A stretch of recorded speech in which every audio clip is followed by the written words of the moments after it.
May Day, celebrated on May 1st, is known around the world as a day honoring workers and the struggles that helped win better working conditions. It began during a time when many laborers in the late 1800s worked under harsh conditions. Some workers put in 10 to 16 hours a day, 6 or even 7 days a week. There were few safety rules, low pay, and even children were expected to work in factories, mills, and mines. If a worker was injured, they could lose their job and be left with nothing. Because of these conditions, workers began organizing protests and strikes.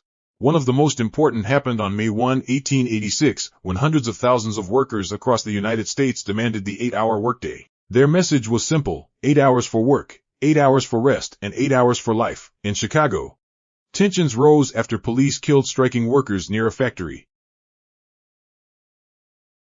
Soon after, a protest in the city became the Haymarket Affair, a major turning point in labor history. Because of these events, May Day became a symbol of workers standing up for fairness. Another reason workers protested was the company town system. In many mining, railroad, lumber, and textile areas, companies did not just own the workplace. They also owned the houses workers lived in, the stores where they shopped, and sometimes utilities and local services. This meant a worker's boss could control much of daily life. Workers often rented company housing, and rent could be taken directly out of their paychecks. If someone lost their job or joined a strike, they might also lose their home. Many workers had to shop at company stores, where prices could be higher and choices limited. Some workers were paid in company scrip instead of regular money. Scrip could usually only be spent at company businesses. This created what many people today would call a boomerang effect. Workers earned wages from the company, but much of the money went right back to that same company through rent, food, tools, fuel, and debt. Families often found it difficult to save money or move somewhere else.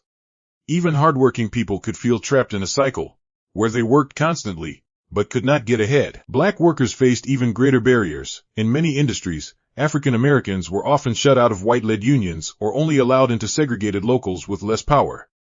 Some white unions feared black workers would compete for jobs, while employers sometimes used racial division to weaken labor solidarity. Companies could hire black workers as strikebreakers, then discard them afterward, creating tension between workers who might otherwise have united.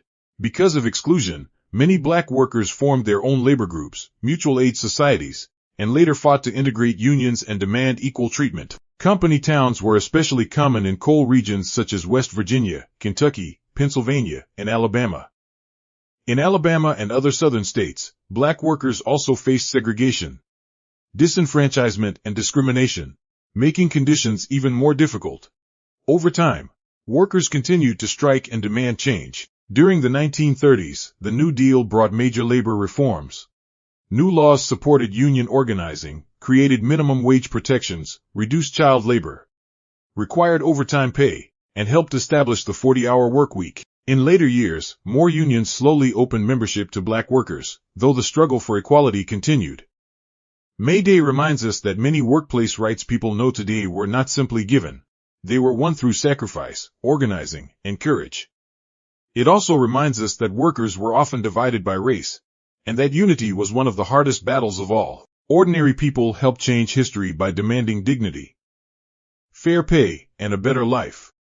In the United States, workers are honored mainly on Labor Day, celebrated on the first Monday in September, rather than on May 1st like many other countries.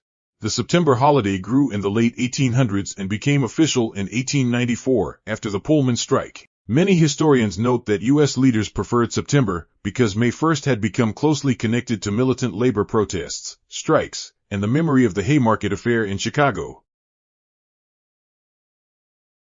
By choosing a different date, the nation recognized workers while distancing the holiday from the radical image of May Day. Today, Labor Day in the United States is often seen as the unofficial end of summer. But its roots still come from the struggle of workers for fair pay, shorter hours, and safer jobs.